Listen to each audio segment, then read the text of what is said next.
શ્રી ગણેશાય નમઃ. નમસ્કાર મિત્રો, હું તમારી સખી હીરો આજે લઈને આવી છું અંબાજી માતાના પ્રાગટ્યનો ઇતિહાસ. તમે જોઈ રહ્યા છો યુટ્યુબ આપણી ચેનલ વ્રત સાધનામાં આપનું સ્વાગત છે. અંબાજી અથવા મોટા અંબાજી ગુજરાત રાજ્યના બનાસકાંઠા જિલ્લાના દાંતા તાલુકામાં આવેલું એક યાત્રાધામ છે.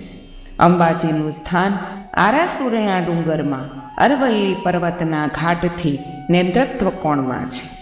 શ્રી આરાસુરી અંબાજી માતાનું દેવસ્થાન ગબ્બર પર્વત પર આવેલું માતાજીનું હાલમાં જીર્ણોદ્ધાર પામેલું પ્રાચીન મંદિર. ગુજરાતની ઉત્તર દિશામાં રાજસ્થાનની સરહદ પાસે અને અરવલ્લીના પહાડોની વચ્ચે આવેલું અંબાજી ખૂબ જ મશહૂર યાત્રાધામ ગણાય છે. પુરાણોમાં લખ્યું છે કે અહીં અંબિકા વન હતું. અંબાજી એ સમુદ્ર સપાટીથી 1580 ફીટની ઊંચાઈ પર અરવલ્લીના પહાડોની વચ્ચે વસેલું છે. અંબાજી મંદિરમાં કોઈ દેવીની મૂર્તિની પૂજા થતી નથી, પરંતુ વિસા યંત્રની પૂજા કરાય છે. આ યંત્ર માન્યતા અનુસાર શ્રી યંત્ર છે, જે ઉજ્જૈન તેમજ નેપાળના શક્તિપીઠોના મૂળ યંત્ર સાથે સંકળાયેલું હોવાનું અને યંત્રમાં 51 અક્ષર હોવાનું પ્રમાણ છે. આ યંત્રની દર મહિનાની 8મે પૂજા થાય છે. આ તીર્થ ક્ષેત્રમાં 12 માસ યાત્રીઓ દર્શન માટે આવતા હોય છે. દર માસની પૂનમે બહુ મોટી સંખ્યામાં યાત્રિકો અહીં આવે છે અને મંદિરના શિખર પર ધજા ચડાવે છે. ધાર્મિક રીતે અંબાજી ભારતની શક્તિપીઠમાં મહત્વનું સ્થાન ધરાવે છે. આ વિસ્તાર સરસ્વતી નદીનું ઉદ્ગમ સ્થાન અને આદ્યશક્તિનું પુરાણ પ્રસિદ્ધ સ્થાન છે. અંબાજીથી 2 કિલોમીટર દૂર ગબ્બરના પહાડમાં આવેલી ગુફામાં અંબા માતાનું આદિ સ્થાન મનાય છે. અંબાજીમાં નવરાત્રિનો ઉત્સવ ખૂબ જ ધામધૂમથી ઉજવાય છે. મંદિરની નજીક આવેલ વિશાળ સ્થાપત્ય કલાનું 92 વર્ષો પુરાણું માનસરોવર આવેલું છે, જ્યાં કૃષ્ણ ભગવાનની શૌલક્રિયા કરવામાં આવી હોવાનું માનવામાં આવે છે. અંબાજીના મંદિરમાં માતાજીની માન્યતા તથા શ્રદ્ધા લોકોમાં વિશેષ જોવા મળે છે. મૂળ આ મંદિર વર્ષો પહેલાં બેઠા ઘાટનું નાનું એવું હતું, પરંતુ જેમ જેમ સમય પસાર થતો ગયો તેમ તેમ સુધારા સાથે અત્યારે આ મંદિર તેની સર્વોચ્ચ ઊંચાઈને સર કરે તેવું અને ભવ્યાતિ ભવ્ય મંદિરના ટ્રસ્ટીઓ દ્વારા બનાવવામાં આવ્યું છે. અત્યારે તો મંદિરની ઉપરનો કળશ સંપૂર્ણ સોનામાંથી બનાવવામાં આવ્યો છે. મંદિરની આગળ મોટો મંડપ છે અને ગર્ભગૃહમાં માતાજીનો ગોખ છે. ખાસ વાત યાદ રાખવા જેવી એ છે કે આટલી મોટી સંખ્યામાં અહીં યાત્રાળુઓ આવે છે, પરંતુ તેમને કદાચ એ વાતની ખબર નહીં હોય કે માતાજીના અસલ સ્થાનકમાં માતાની મૂર્તિ નહીં, પણ ગોખમાં એવી રીતે વસ્ત્ર અલંકારો તથા આભૂષણો ગોઠવવામાં આવે છે કે જેથી દર્શન કરનારને સવાર, બપોર કે સાંજે જાણે કે વાઘ ઉપર માતાજી બેઠા હોય એવા જુદી જુદી જાતના દર્શન થાય છે.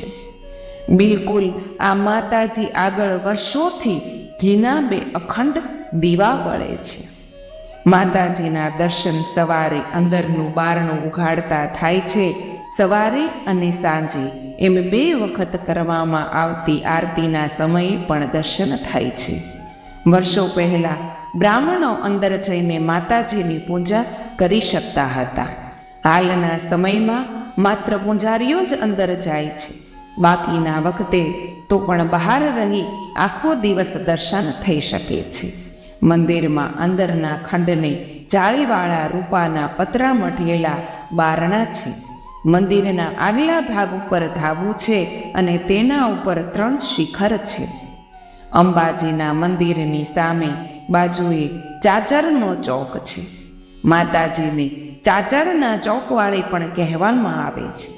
આ ચાચરના ચોકમાં હોમ હવન કરવામાં આવે છે. યાત્રાળુઓ હવન વખતે પુષ્કળ ઘી હોમે છે. ગુજરાત રાજ્યમાં આરાસુરમાં અંબાજીની માન્યતા ઘણી છે. અંબાજીનું સ્થાન આરાસુરના ડુંગરમાં અરવલ્લી પર્વતના ઘાટથી નેતૃત્વ કોણમાં છે. આબુ રોડ સ્ટેશનથી લગભગ 12 ગાંવ પર આરાસુર નામનું ગામ છે અને આ ગામમાં માતાજીનું મંદિર છે. આરાસુર ગામમાં મુખ્ય મંદિર, એની આસપાસ ધર્મશાળાઓ, પ્રસાદીની દુકાનો અને મોટે ભાગે જંગલી પહાડી લોકો, જેને ભાવડા કહે છે, તેઓના ઝૂંપડા દેખાય છે. યાત્રાળુઓનું કામકાજ પણ આ ભાવડાઓ જ કરે છે. અંબાજીની 2 વિશેષતા ખાસ ધ્યાન ખેંચે તેવી છે. એક તો અંબાજીના કોઈ પણ કામમાં તેલ વાપરવાનો રિવાજ નથી. બાળવામાં તો ઘી જ જોઈએ, તેલ તો ખવાય જ નહીં, તેમજ માથામાં પણ ન નખાય, પરંતુ ઘી નાખી શકાય. બીજું એ છે કે આ માતાજીના સ્થાનમાં સ્ત્રીની પવિત્રતા ખાસ જાળવવી જોઈએ. કોઈ પણ પુરુષથી કોઈ પણ સ્ત્રીની મશ્કરી ના કરી શકાય.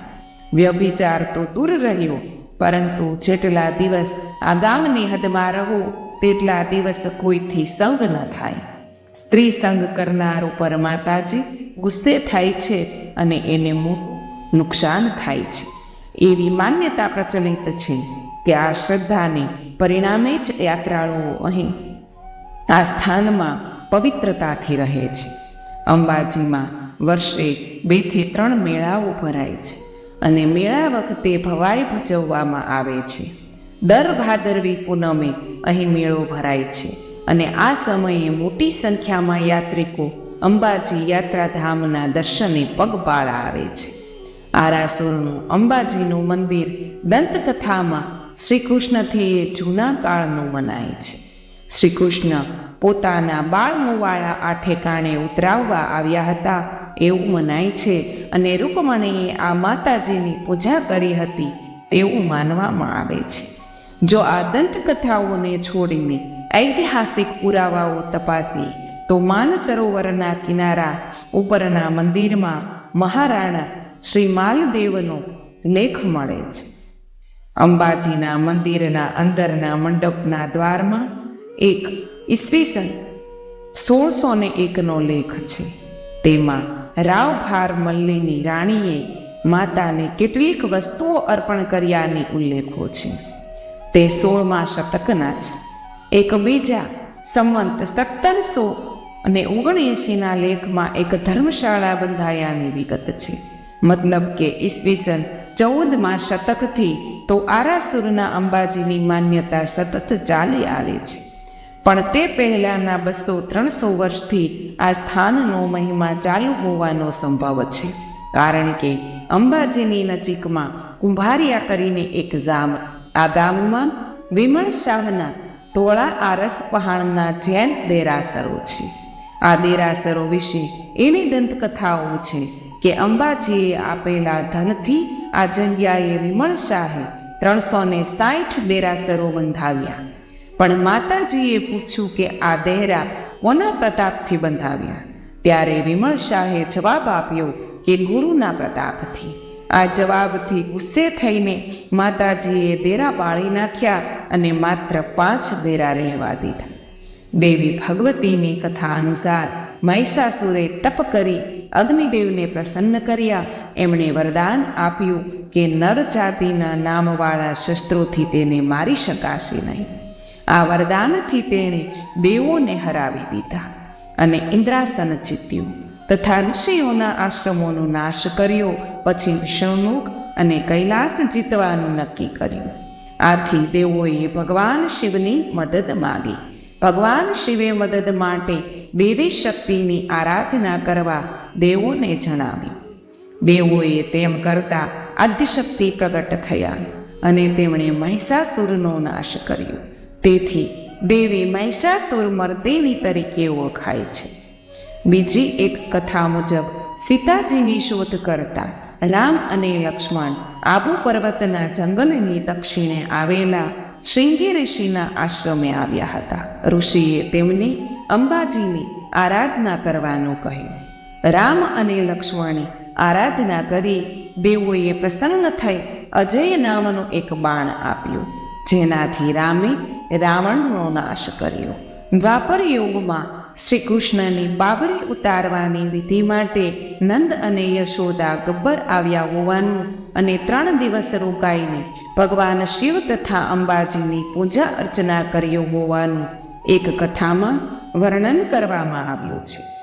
ગબ્બર અંબાજીથી 5 કિલોમીટર દૂર આરાસુર પર્વતમાળામાં આવેલો પર્વત છે. ગબ્બર પર અંબા માતાનું નાનકડું મંદિર આવેલું છે, જેનું ધાર્મિક મહત્વ હિન્દુ શ્રદ્ધાળુઓ માટે ઘણું છે. ગબ્બર 999 પગથિયાઓ ધરાવે છે અને રોપવે વડે પણ તેના પર જઈ શકાય છે.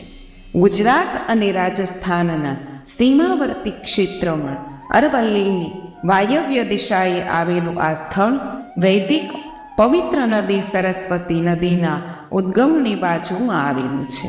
મિત્રો, અહીં અંબાજી માતાના પ્રાગટ્યનો ઇતિહાસ સમાપ્ત થાય છે. ધન્યવાદ.